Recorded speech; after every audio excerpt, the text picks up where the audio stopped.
বঙ্গবন্ধুর বাংলায় অভিন্ন সার্ভিস কোড, চুক্তি থেকে মুক্তি চাই, নিয়মিত চাকরি চাই, চুক্তি থেকে মুক্তি চাই, অভিন্ন সার্ভিস কোড।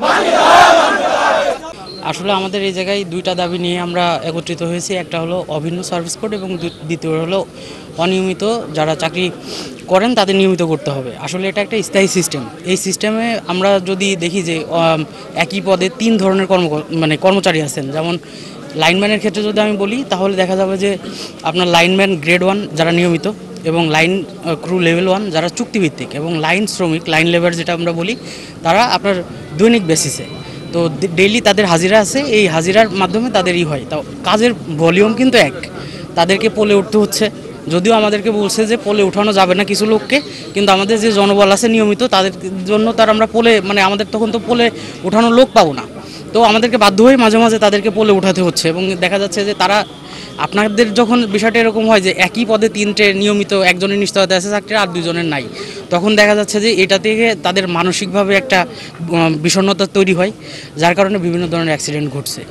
তো এই বৈষম্য থেকে দূর করানোর জন্য আমরা আসলে এই শান্তিপূর্ণ কর্মসূচি পালন করছি।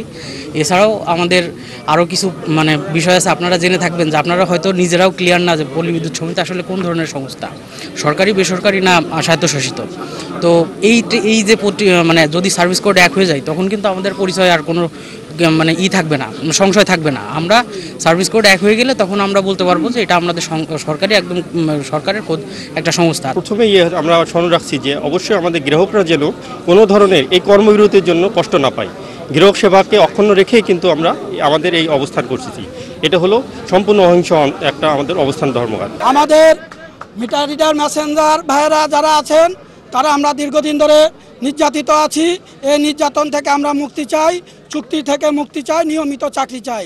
পাশাপাশি লাইনম্যান ভাইদের আমরা কর্মঘণ্টা এবং তাদের যাবতীয় সুযোগ সুবিধা সহ আমাদের যে এই 45,000 কর্মকর্তা কর্মচারীর সুযোগ সুবিধা আছে, এগুলো বাস্তবায়ন না হওয়া পর্যন্ত আমাদের আন্দোলন অব্যাহত থাকবে।